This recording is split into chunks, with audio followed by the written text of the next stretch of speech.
Daniel's oxygen meter blinked red in the corner of his helmet display. 47 minutes remaining. The crash had scattered debris across 3 kilometers of the crystalline desert, and his emergency beacon lay buried somewhere in that wreckage. He limped forward, each step sending sharp pain through his fractured tibia, leaving boot prints in the violet sand of Kepler-442b. The colony was supposed to be here. Terraform Station 7 should have been visible from orbit, a glowing beacon of human civilization on this distant world. Instead, Daniel found nothing but endless purple wasteland and the skeletal remains of prefabricated structures, half buried in silicon dunes. Whatever had happened here occurred years ago. Long before his survey mission departed from Earth, he checked his nav computer again. The coordinates were correct. This was the right location. Humanity's third extrasolar colony had simply vanished. A sound made him freeze. Not the whistle of wind through his suit's audio filters, but something else. A voice, small, afraid. "Hello? Is someone there?" Daniel turned slowly, scanning the horizon. His suit's thermal imaging picked up a heat signature 30 meters to his left, partially concealed behind a collapsed storage container. The signature was wrong, though. Too cool for human, the body temperature reading only 23 degrees Celsius. "I can see your heat signature," Daniel called out, his hand instinctively moving to the plasma cutter on his belt. "Show yourself slowly." A figure emerged from behind the debris. Small, no more than a meter tall. The dying light of Kepler-442's red dwarf star illuminated her clearly. She was humanoid, but distinctly alien. Her skin held a faint luminescence, like bioluminescent plankton, shifting between pale blue and silver. Large oval eyes, black as deep space, dominated a delicate face. She wore what appeared to be a tattered environmental suit, several sizes too large, with a cracked helmet tucked under one thin arm. "Are you lost too, Mr. Human?" she asked, her voice carrying a melodic quality that his translator struggled to process. Daniel's breath caught. The translator was working, which meant she was speaking a human language. But how, and why did she look so young?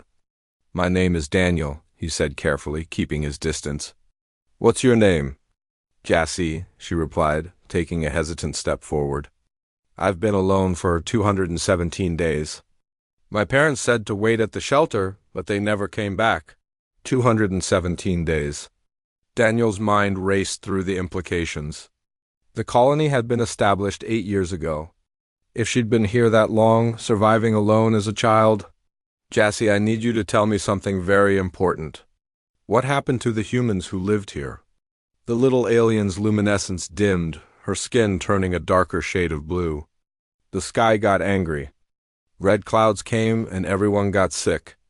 My parents made me stay in the deep shelter with the special air. They said the humans would help, but the humans left in their big ships. Then my parents stopped coming. Daniel's suit sensors suddenly spiked. Atmospheric analysis revealed trace amounts of chlorine trifluoride in the upper atmosphere, a compound that shouldn't exist naturally. Someone had weaponized this planet's atmosphere.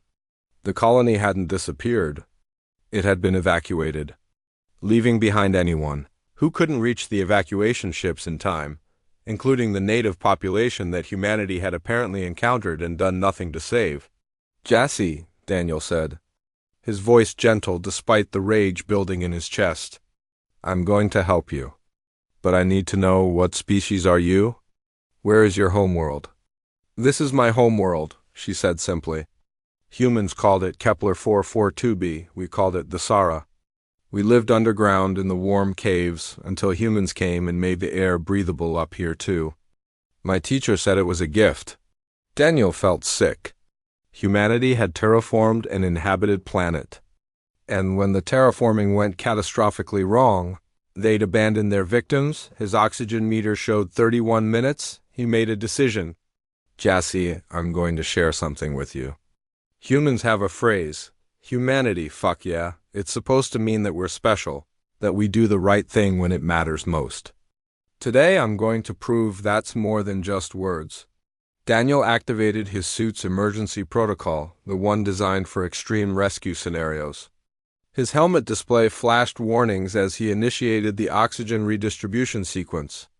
The suit would begin recycling his own carbon dioxide, scrubbing and reoxygenating it at maximum efficiency. It would buy him maybe 70 additional minutes, but at great personal risk. Hypercapnia, nitrogen narcosis. Eventual system failure. He removed his spare oxygen canister and connected it to a portable breather unit designed for human children. It wouldn't fit Jassy perfectly, but his suit's fabrication system could adapt it. "What are you doing?" Jassy asked, her eyes widening. "I'm getting us both off this planet," Daniel said, working quickly despite his injured leg. "My ship is damaged, but the emergency pod is intact. It has enough fuel for a suborbital jump to the nearest functional settlement. That's about 6 hours away. But you're hurt. And your air will last long enough?" Daniel interrupted, finishing the modifications to the breather. "Here, this will keep you alive during the flight. The pod has environment controls I can adjust for you once we're aboard." Jassy accepted the breather with trembling hands. "Why are you helping me?" "Your people left us." Daniel knelt down, meeting her eyes. "Because those people were wrong? Because you're a child who deserves a chance to live. And because if humanity is going to spread across the stars, we need to be better than our worst moments." He stood, wincing at the pain in his leg, and extended his hand. "Come on, Jassy. Let's go home. Wherever that ends up being, we'll find it together." The small alien girl placed her hand in his, her bioluminescent skin casting a soft glow in the gathering darkness. Behind them, the ruins of two civilizations' failures stood as monuments to what could have been. Ahead, Daniel's emergency pod waited, a tiny vessel carrying the hope of redemption. His oxygen meter read 19 minutes, but Daniel didn't look at it. He focused on putting one foot in front of the other. A lost human and a lost alien child walking together toward an uncertain future. Sometimes, humanity's greatest moment isn't in its technology or its conquest of space. Sometimes it's in one person choosing to do what's right even when it costs everything, especially then. And